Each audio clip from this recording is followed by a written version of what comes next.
Welcome everyone to this meeting of the Dunedin City Council. Welcome to councillors, staff.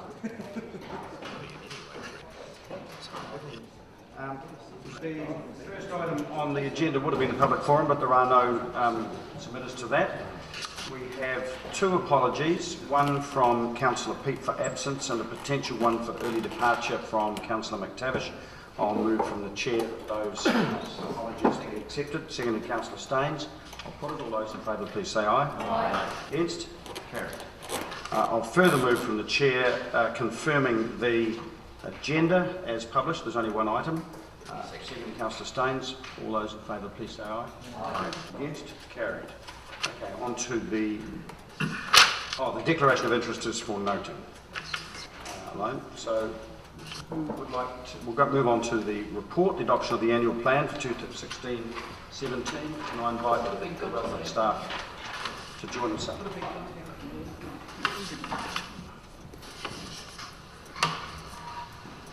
3, there are sufficient chairs.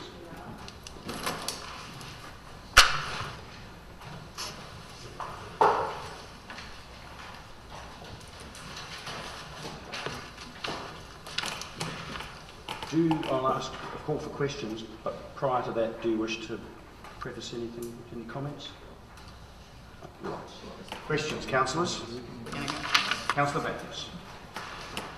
If we go to my favourite subject lately, which is graphs, on page 33 of 211 of our paper, page 10 of the attachment A,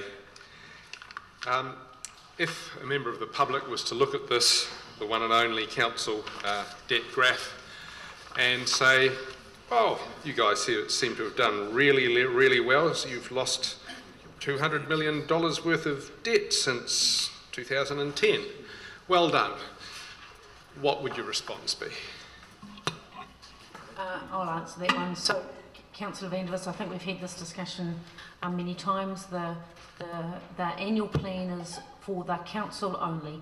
The annual plan cannot cover the entire group debt, and as you've seen, and this one's nice and square, just like you asked for, and as you've seen in the consultation document, both graphs, all of the council owned companies as well as the council debt, in the consultation document that will be delivered to every single household in Dunedin. So in terms of people actually looking at it, this is the one that this does contain the information about the companies.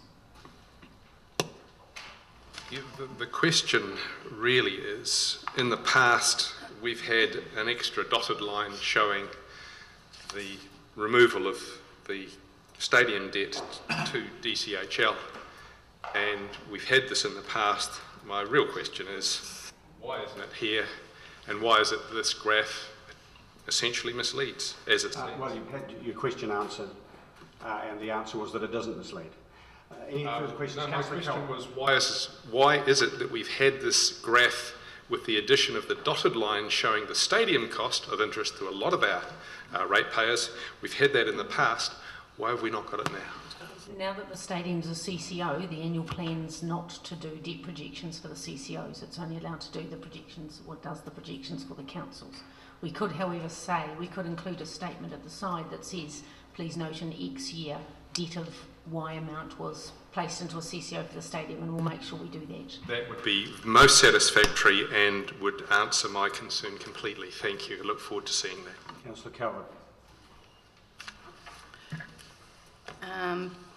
I've not had a chance to see this because it was, I think, going to be in our pigeonholes as well, but I haven't seen a hard copy of this, so up until now, so which would have been quite useful, just sort of for future reference. It came out at a workshop apparently that I wasn't at a couple of days ago. It was emailed to us. We got it emailed, but we didn't get the committee did. They handed them out. I'm not sure. Went through committee. Beg your pardon. That's right. But you have a question anyway. However, I have a question, and my question is, would it be appropriate in the economic development area, and I don't know whether this applies to any of the other areas, where it says, do you approve of this spend, it gives maybe the impression that that is the economic development spend. And because of the exception reporting we're doing, I think it may be more appropriate to say the increased spend in economic development.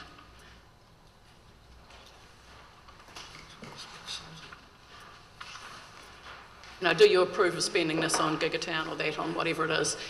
It doesn't, it sort of gives the impression that that is the amount we're spending in economic development, to me.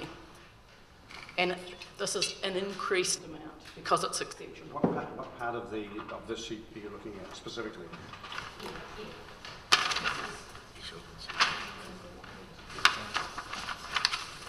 Top of page 15, economic development proposed funding of 979. No, we're talking. I think it's the consultation document. So front page, bottom right-hand corner, question number 1, supporting economic development. The council is to spend more on economic development strategy projects. So it does specify that it's more. Just perhaps planned extra spend or... It says more. Right. Grant.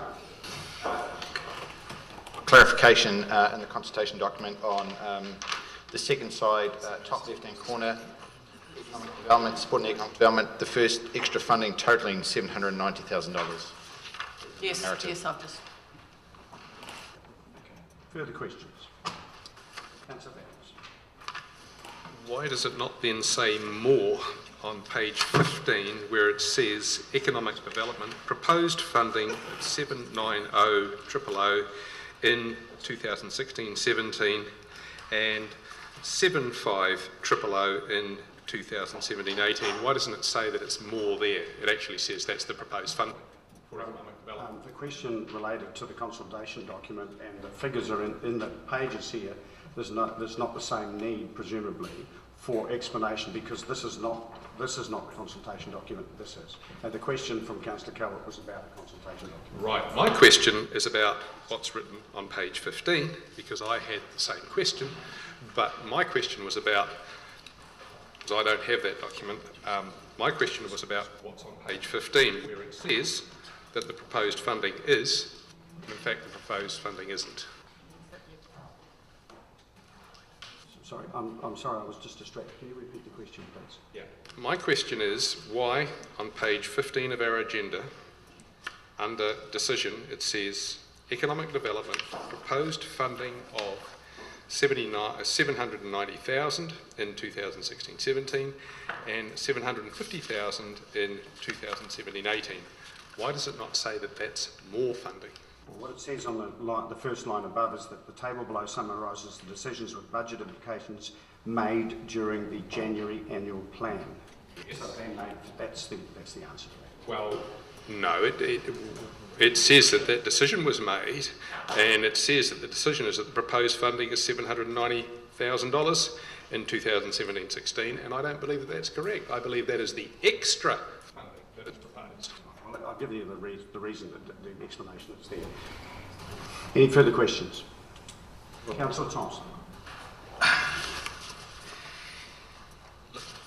respect that the Mayor's given a ruling. I'm not sure whether he's given it quite that way, but nevertheless I share the concern that the headline above it is budget total, and it's not increase over. Thank you, Councillor Thompson and Councillor Kelvin. Would you like to Karen, speak to that?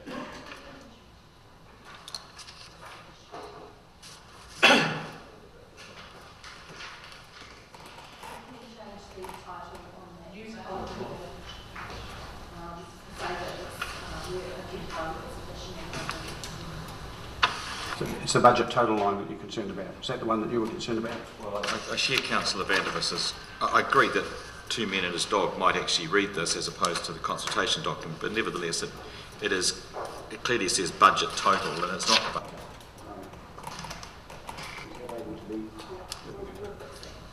Thank you. Any further questions?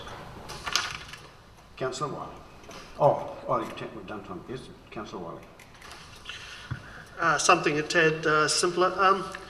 Last year, the DCC did a great cartoon graphic of what the DCC does. Is there something similar thought of and sharing in social media and out to the ratepayers on the annual plan and telling that story?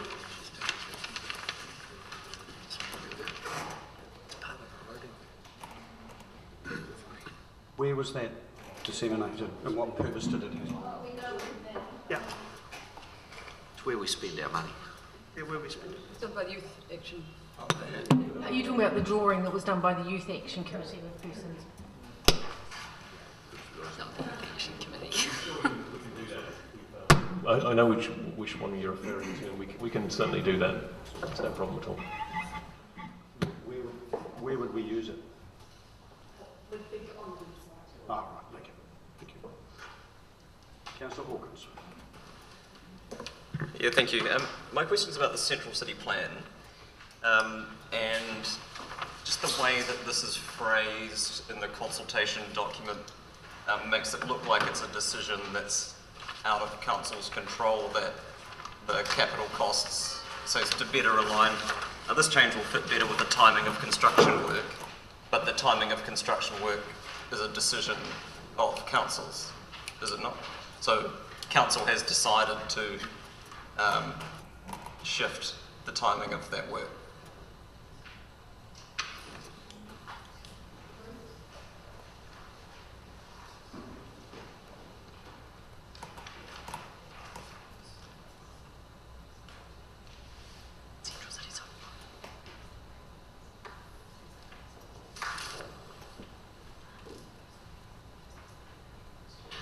Sorry, Councillor, could you repeat the question, please? Happy to. So under Central City Plan, where it says this change, the timing of 2 transport projects is being moved up by 1 year, this change will fit better with the timing of construction work. Just the way that that's framed, it could be read that that is a decision that has been made that we're responding to, rather than a decision that we have made to defer that construction work, which is my understanding. So rather than actually defer, what we have done is we have rephased the spend to reflect when the works will actually be delivered. So the planning is going to take longer than originally expected when these budgets were originally prepared, based on learnings and changes that are required through the business case process. So it's reflecting when it will be delivered. I'm not going to get into a semantic argument. But the other about rephasing or deferral, but the comment that's made about NZTA funding, is that not, I mean, that's a result of the fact that, I mean, that's co-investment, isn't it? So because we've made that rephasing, the NZTA funding will happen at a different time. So if we didn't do that, then the funding would come in from NZTA when we do that work. Yes, we always make the application to the NZTA when the work is actually occurring. Thanks. Any further questions? Okay. Move on then to the recommendations. Would someone like to move recommendations? Councillor Staines, second to Councillor Noon. Discussion. Would you like to speak to it in the first instance, Councillor Staines? Councillor Benson. I'd like to make a comment about the consultation document, if I may. Do you want to do that now, or is that all right?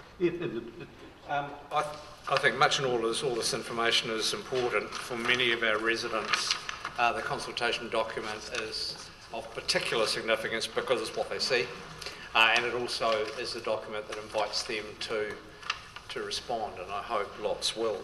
I want to compliment, having used my magnifying glass this morning to read this document, I want to compliment the staff, and I know there will have been a very large number involved in the way it's been put together, and also the tenor of the language. I think it reads admirably well. I think it's very friendly to residents, and I'm sure it will be welcomed and well responded to. I'm pleased to, so I'd like to congratulate everyone involved. I'm pleased to advise that I've found only 3 grammatical errors, which I will pass on to staff in due course.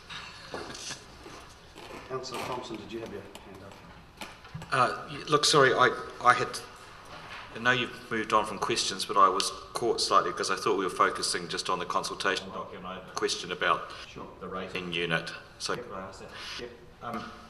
I was just wanting some reassurance that there are, for example, flats often, like student flats, studio unit kind of student flats, where there may be individual tenancies. And I'm not clear as to whether the phrasing, who has the right to use or inhabit that portion by virtue of a tenancy, lease, licence or other agreement, is potentially going to catch something like that when it's not the intention of it. So I'm just seeking some reassurance with regard to that. Through your worship, so we're not expecting that there will be any change at all to the way we rate those separate units at the moment. So each flat is rated or charged those fixed charges separately. But we have chosen to follow the sector guidance just to prevent any issues arising in the future where you may have a vacant unit at the end of 30 June, so it's not specific to that time period anymore.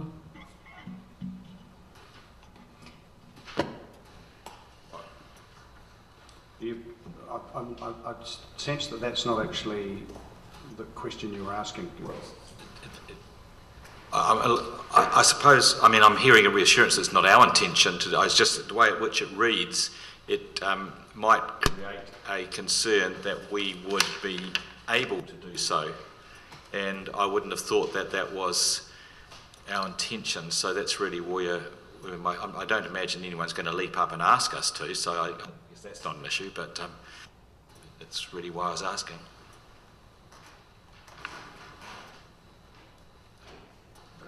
Further questions? Oh, no, we're in discussion about further questions as well. Anyone else would like to speak? Councillor McTavish. Well, just very briefly, Your Worship, I also would like to thank staff for the effort that's gone into putting together, I think, what is a reasonably complex set of questions in a way that is pretty navigable, and for the attention to detail in that. I'm also happy to hear how easy it is to add multimedia elements to our consultation process.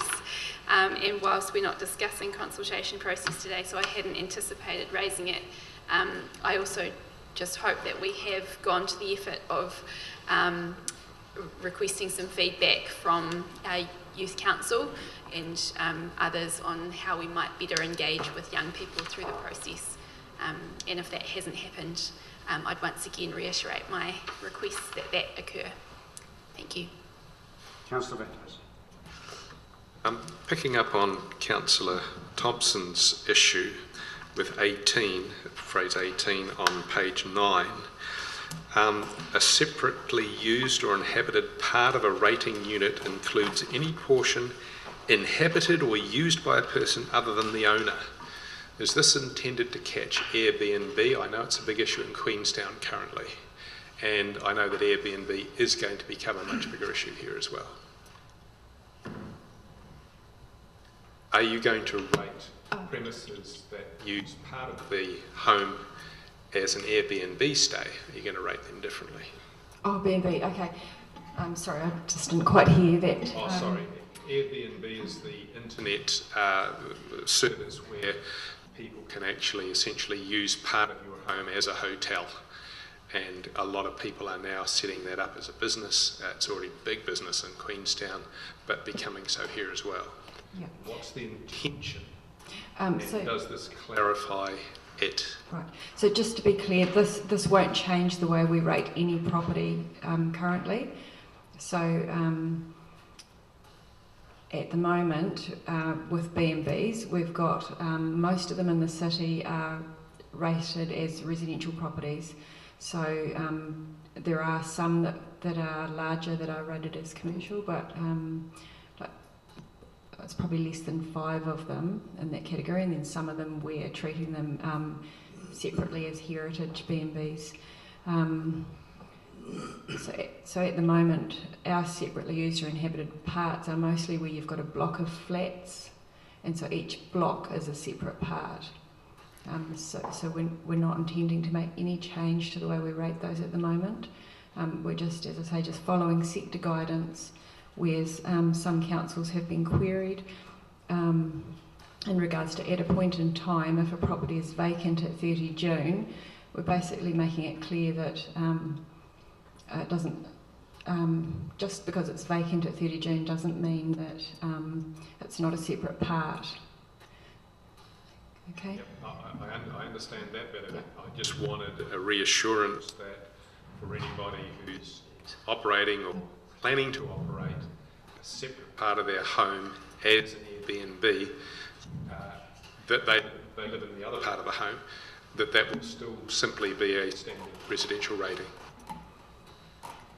Yes, so we've, if it remains that it's still small in size, so not a commercial operation, the rating won't change. Okay, and what level is a commercial operation? Is it a financial figure? Because some of these are I think it's more than 5. I think it's Number of bedrooms. more than 5. What? I think the definition's in our supporting documents, and I think it is. There is a list of things, but 4 or 5 bedrooms. Okay. Yeah. All right. Thank you very much for that. And it's quotable value will determine that for us, so they'd go and review it and make an assessment. Thank you. Thanks. Councillor Thompson, you had another. Well, look, firstly, I just apologise that the complexity of this is potentially dawning on me now, and had it dawned on me a little earlier, I might have forwarded the question earlier. But does this phrasing, because it does feel loose to me, and whilst it's not our intention to do anything, does it afford the opportunity to a commercial party, like a hotel, for example, to challenge the council on the fact that other people competing with it are not being rated, and create a potential difficulty for us in that way? So whilst it mightn't be our intention to do anything, and we can say, look, nobody has to worry, we're not changing anything, could another party say, well, hang on, you're not actually following your actual definition here, and we are being disadvantaged as a result of that? Through your worship, well, we do get that now from time to time with the accommodation industry. You know, where Motel Association may challenge us on how we're rating motels compared to B&Bs. In terms of the, so this doesn't change that situation, we still may have that, and with the B&Bs it does depend on the size of the operation. Our commercial, because the separately used or inhabited part, we don't rate any commercial properties on the basis of that at all. They're rated just purely on rating unit. Look, I think the issue here is that we've had these issues in the past where we've been challenged, and we've clarified them by the rules around how many rooms you have to have before you can become rated commercial. I think the point being raised is that we're actually saying something different in here. You know, we've got a set of rules and they're clear, and we can hold them up when anyone does challenge them. But now we're saying, but actually we can do something different if we want to, but we have no intention to. And I think that is at the bottom of Councillor Vandervis and Councillor Thompson's questions, and it seems to be contradictory. And I guess the question is, why does it need to be there? I can help your worship with that. The sector guidance was issued as a result of a legal opinion given to, I think it was Local Government New Zealand, from Simpson Grierson, and they identified an opportunity for councils to clarify the language in that definition, and so we have followed the recommendation so that we are consistent with other councils and clear in the way that we are describing that definition. Right, but the fact remains that it is at odds with the way we do it. No, I think the point that Ms Allen has raised is that there is no change to our practice in rating. There is no change to the amount of rates that will be charged, and there is no change to any other element. Otherwise, that would have been something brought to your attention for consultation. No, I appreciate that there's no change to how we're rating, but there is a contradiction between the way we classify properties and the way we say we can. That's, I think, what we said. It appears That's what I'm questioning. It's not that we're going to change financially anything, but we've said we won't rate properties commercial or whatever, or separately or whatever, under these rules. And then here we're saying something that seems to be, it may not be, but it seems to be at odds with that. Your Worship, did you want me to clarify how we rate commercial properties? Will that help? It's the hierarchy of B&B that I think is the issue. Okay, we'll find the page in the supporting documents that talks about B&Bs. With that. Okay.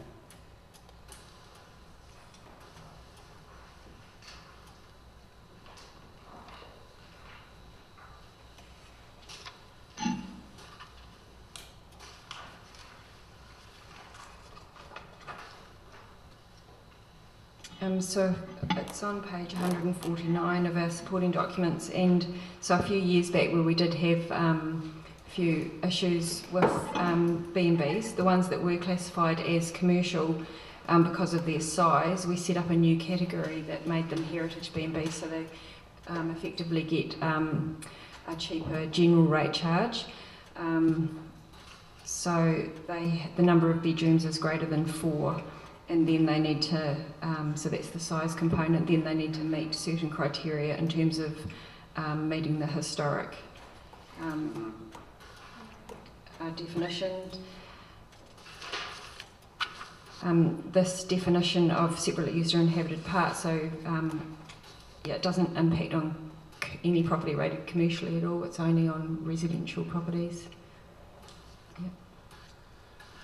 Councillor Thompson and Van I look at that, I mean, I'm out of my depth here. I'm really asking a question and understanding the answer. Can I ask the question in a slightly different way, Sure. Bishop? We outline here a definition for a separately used or inhabited part of a rating unit. That does not necessarily mean that we will rate every separately used or inhabited part of a rating unit separately. Is that correct?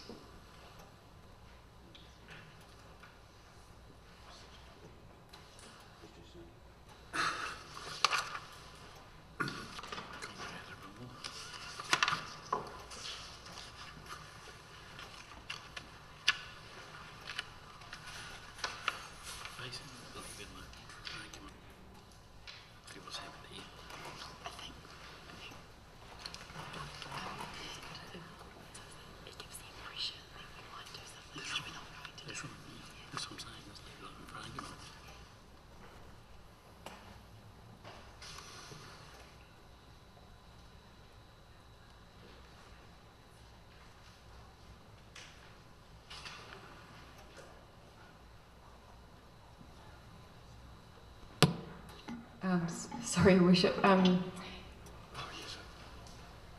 So perhaps if I just take a step back about when we use separately used or inhabited parts. So some of our rates, so for example, the community services rate, some properties are rated based on rating unit, some categories of property on rating unit, and some categories on SUIPs. So the reason we distinguish between our categories is that a commercial property, we don't know how many separately used or inhabited parts there may be. So for example, you know, the multi-storey buildings on George Street, we don't always know how many tenants there are in those buildings. So we rate on rating unit for commercial properties for that reason. When it comes to residential properties, we do know how many parts there are because we know how many flats there are.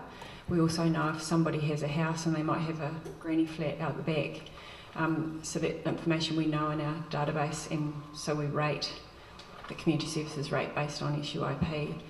So that's the distinction we make in our rating. similarly with water, drainage and curbside.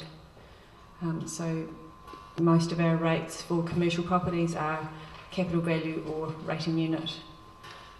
And what this change in definition for an SUIP does is just take away any issue that might arise if one of those separate used or inhabited parts was vacant at one point in time.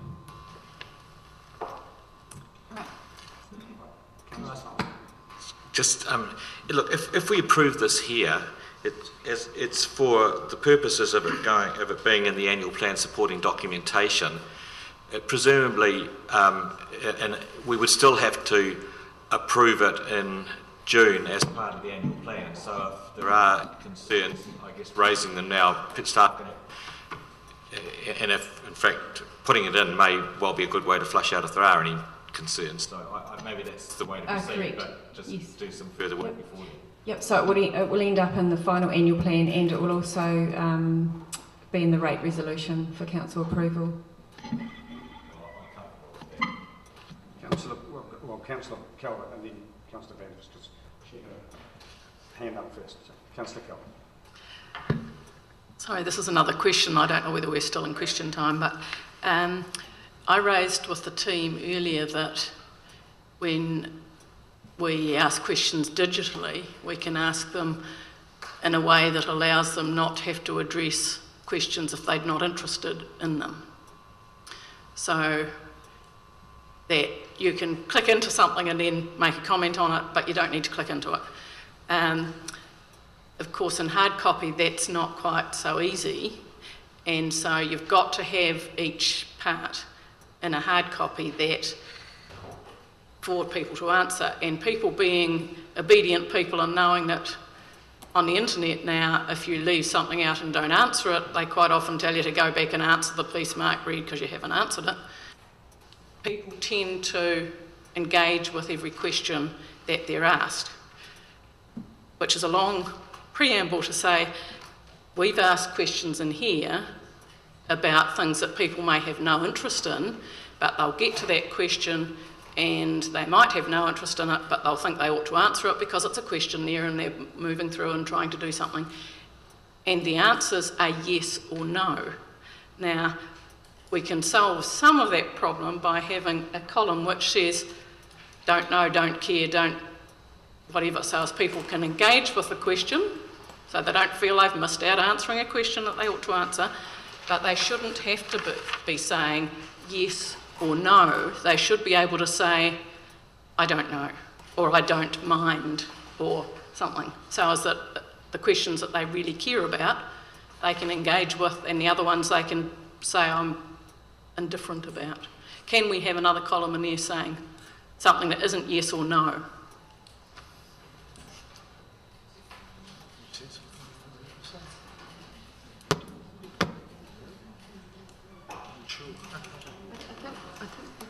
Yes, no, whatever.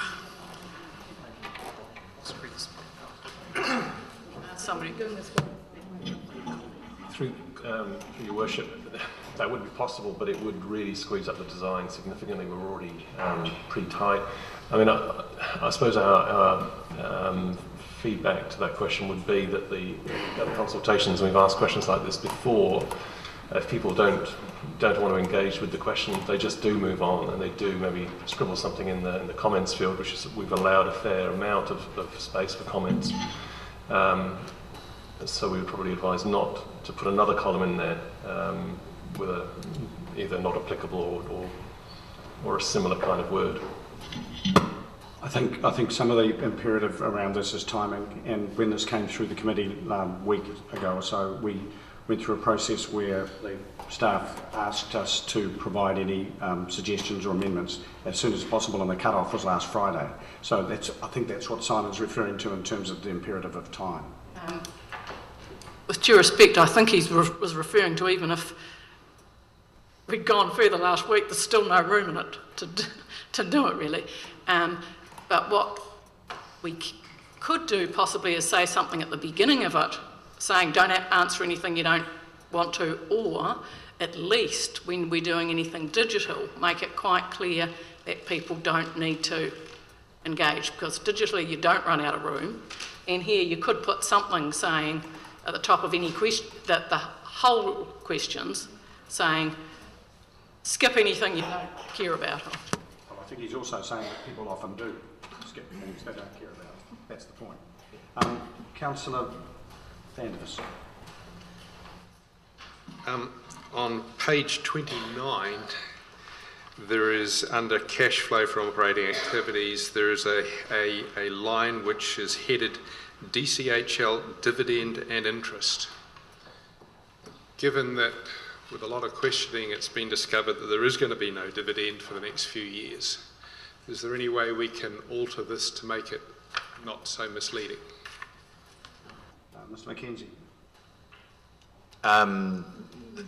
As most councillors are aware, that the dividend and interest does change depending on the interest rate that is charged to DCHL and the advance from the DCC. So there could be dividend or interest coming forward. At this stage, there has been no budget for a dividend, but if interest rates continue to drop, you'd see a dividend return. It's been stated in the SOIs that there is no intention to pay us a dividend for at least the next few years. Why can we not just then have DCHL interest and dividend on separate lines, showing in fact that there is no dividend forthcoming? Because as I've explained, if there is a change in the interest rate that gets charged from DCC to DCHL, we would make that shortfall up by by receiving a dividend from DCHL. So what you're saying is that there could be a dividend if there was a dramatic change in interest rates? If there was a change in interest rates, yes. Okay. Moving on to page 59, stormwater. The stormwater depreciation for the next year is 2.655 million. Depreciation being a figure which lets us know really how much we need to spend in order to maintain the system that we've got. However, the intended spend is only 84% of that, which is 2.239 million. And this 2.239 million would then seem not to be able to maintain a stormwater system which I think has been acknowledged as being very much in need of extra spending for deferred maintenance. This seems to indicate less spending. South Dunedin aren't going to be happy to hear that we're spending less on stormwater repair than the actual depreciation on it. Can someone comment on why that might be?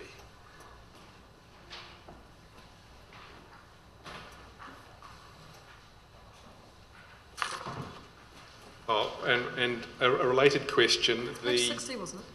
The capital expenditure under the long-term plan for stormwater was 2.32 million, but the total stormwater capex now is 2.23 million, which is less than the long-term plan. I'm just concerned that, as you know, I hate spending money. Okay, you've asked a question. Are you in a position to answer it, Mr Mackenzie? Yeah, there's two questions there, and also I would like to know why it is, as a third question, that we aren't actually spending more money on stormwater, well, given the warnings. That's not a question. That's not a question for staff. That's a question that should have been asked during the annual plan discussions that we had. You're asked for an explanation to the actual figures that are in here. So, is anyone able to answer that? I can answer the second part of that question about the difference in the numbers. So the long-term plan numbers are all inflated, as you know, so each year we're adding on inflation. These draft budgets for the 2016-17 year, we didn't inflate the program. Yes, so that's what that changes. Right, that explains that really nicely and would explain 3.7%. What about the difference between the depreciation figure and the actual figure that we're going to spend? And the renewals, yeah. Can I ask what page the depreciation number you're referring to is? because I can't see it on the document.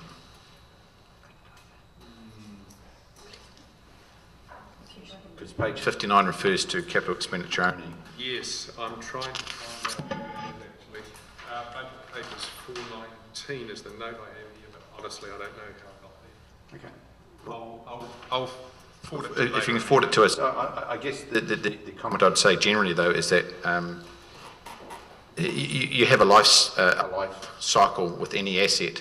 There will be times when you're actually over-investing, and then be the times when you're actually investing less because of the fact, depending whether that stage of life cycle of a particular asset. So if you've invested a lot up new assets, and the next few years you're going to invest less because you don't need to, it's new, but then that should increase over time. Okay, but on that issue, my big question then is, given that we've acknowledged that we've been expending less for a long time and there's been a lot of deferred maintenance, why is it that we are now not spending quite a lot more? I'm going to cut this off here. This is a discussion that could have been had at annual plan time when all these figures are in front of us, and these figures came out of council decisions, and that's the time to interrogate them. So we're in discussion now about on the recommendations on the council agenda. I want to return to that and ask if anyone else wants to say anything about those recommendations and the matter that's on the table. Are there no further? Councillor Hawkins. Yeah, thank you, Your Worship. And I'd like to commend staff also for the framing of almost all of these questions that we're asking for feedback on. I still have reservations around the question around the Central City Plan, which is a strategic decision of this body and not a force of nature, which you could assume from the way it is worded, and I would urge anybody in our community that was disappointed by the rephasing of our Central City upgrade to make their feelings known through this process. But I also wanted to take this opportunity in this forum to reassure our public that despite government's best efforts to try and limit the conversation that we have with them through the annual plan process, by giving us the opportunity to only seek feedback on specific questions if we have an annual plan process at all, part of a broader narrative undermining local democracy, whether it's the latest round of RMA reforms or the ongoing refusal to hold elections in Canterbury. But despite all of that, we've chosen not to take that option, and this annual plan process remains still our residents' best opportunity to share the ambitions and concerns they have around any of the services or facilities that council provides or should provide or shouldn't provide for that matter. So I just thought it was worth stressing that in this forum, and I would urge people to take that opportunity, and I look forward to having those conversations with them in May. Thank you. No further speakers? Well, can I just add my voice to the appreciation of not just the result of that's come out in this consultation document, but the work that's gone into it. We've managed to have sufficient time and resource this time to really put some work into this. I've seen various iterations come past, and I've seen it refined, and it's a very good balance between enough information and not too much, because that is often a hard thing to achieve, especially if there's a lot of information and a lot of decisions to be imparted. I think that given that the law has changed, as Councillor Hawkins has alluded, this sets out Council's intentions very, very clearly for the public. And finally, can I compliment staff on the willingness with which they interacted with elected members in refining this and putting amendments in there when they wanted to be discussed. So that was good. I'm now going to put the Councillor Staines, I'm now going to put it. All those in favour, please say aye. Aye. Against? Carried. Thank you. And that being the only item on the agenda, that is the end of the meeting. Thank you.